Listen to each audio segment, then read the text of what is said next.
அனைவருக்கும் மனமார்ந்த வணக்கங்கள்.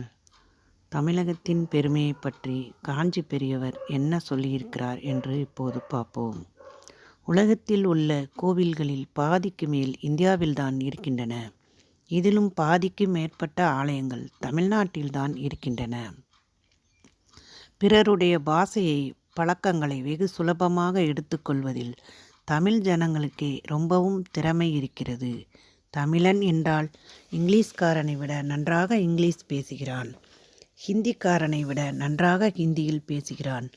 பாத்ரூம் டான்ஸிலிருந்து ஹிந்துஸ்தானி சங்கீதம் வரை எல்லாமே இவனுக்கு அனாயாசமாக வந்து விடுகிறது.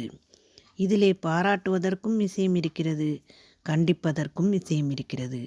இது அந்நியம் பிரத்தியாருடையது என்று இல்லாமல் எல்லாவற்றையும் இவனால் எடுத்துக்கொள்ள முடிகிறதே என்று பாராட்டலாம். ஆத்ம சிரேயஸுக்காக இல்லாமல் வெறும் இந்திரிய சுகத்துக்காகவோ புத்தி பெருமைக்காகவோ மட்டும் இவன் மற்றவர்களின் தப்பான சமாசாரங்களில் மோகித்து விழுந்து அவற்றையும் தனதாக சுவீகரித்து விடுகிறானே என்கிற போது கவலை கொள்ள வேண்டியதாகிறது, கண்டிக்கவும் வேண்டியதாகிறது.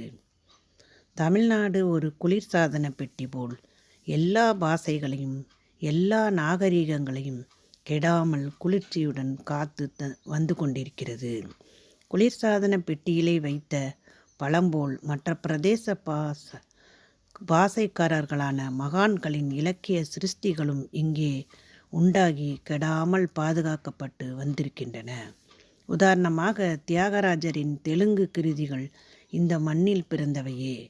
தெலுங்கு தேசத்திலேயே இப்படிப்பட்ட சிருஷ்டி உண்டாகவில்லை. தொன்று தொட்டு வேத நெறியின் வீடாக இருந்திருப்பது தமிழகமே. மனித குலத்தின் முதல்வரான மனு என்றவர் வைகைக்கரை அருகே உள்ள கிருதமாலக் கரையில் வசித்ததாகவே பாகவதம் கூறுகிறது.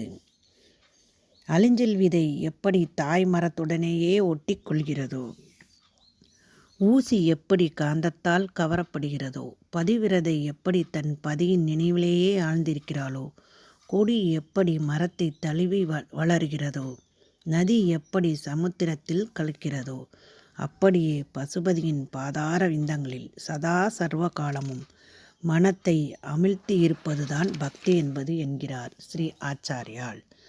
சிவானந்த லகரியில் உள்ள அங்கோலம் நிஜபீச என்னும் ஸ்லோகத்தில் ஏறு அழிஞ்சில் ஒரு மரம் உண்டு. அந்த காய் முற்றியவுடன் பூமியில் விழுந்து உடைகின்றது.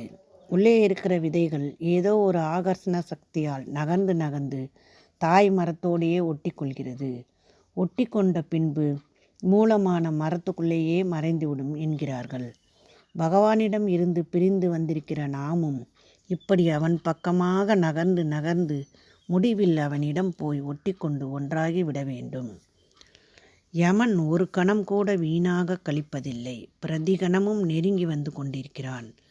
எப்போது பிடித்து கொள்வானோ தெரியாது. கோவிந்தன் காலை கட்டி கொண்டால்தான் பயமில்லை என்கிறார் பஜகோவிந்தத்தில் ஸ்ரீ ஆச்சாரியால்.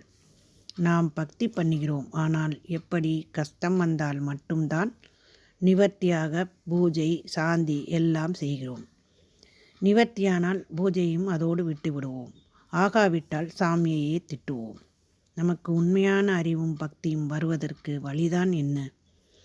அவரவரும் உரிய கர்மத்தை ஆசாரங்களோடு பின்பற்றினால்தான் மனசில் ஒழுக்கம், கட்டுப்பாடு, சிவசக்தி, சித்த புத்தி எல்லாம் உண்டாகி அப்புறம்தான் உண்மையான பக்தியும் நானும் சித்திக்கின்றது என்று பெரியவா நமக்காக அருளி இருக்கிறார். நாமும் அவற்றை பற்றி நம் சிந்தையில் வைத்து யோசித்து நம் வாழ்க்கையை வாழ்வோமாக. நன்றி. இந்த பதிவு உங்களுக்கு பிடித்திருந்தால் லைக் பண்ணுங்கள், ஷேர் பண்ணுங்கள், கமெண்ட் பண்ணுங்கள், நம்ம சேனலை சப்ஸ்கிரைப் பண்ணுங்கள்.